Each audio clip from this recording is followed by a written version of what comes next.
I think we can admit that how tax is calculated in Australia can be one of the most confusing processes of all time.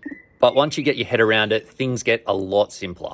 So I wanted to cover how tax is calculated in Australia and the website that I use to calculate my own tax and the one that we use a lot for our clients at Pivot Wealth.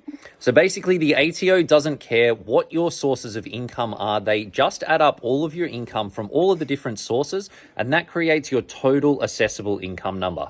Then tax deductions reduce this assessable income number. So the more deductions that you have, the lower your tax position becomes. Your total assessable income less your total deductions gives you what's called your net assessable income. And this is the amount that the ATO used to calculate exactly how much tax you need to pay. But this is where the exception comes in, because some income has tax withheld and some income doesn't. For example, your employment income and any bonus paid from your employer has tax withheld on that money, whereas interest income on bank accounts, dividend income from a share portfolio, rental income from an investment property, that all doesn't have any tax withheld on it. So now, if all of your income comes directly from your employer, they should be withholding the right amount of tax. And what that means is that you probably shouldn't be getting too much back when it comes to your tax return.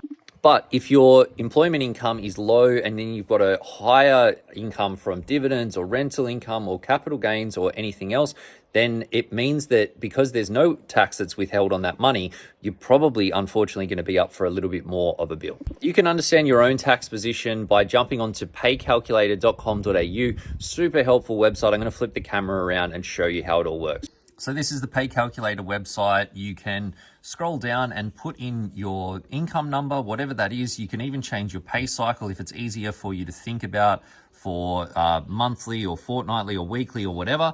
And then you simply scroll down and you'll be able to see what your tax payable should be.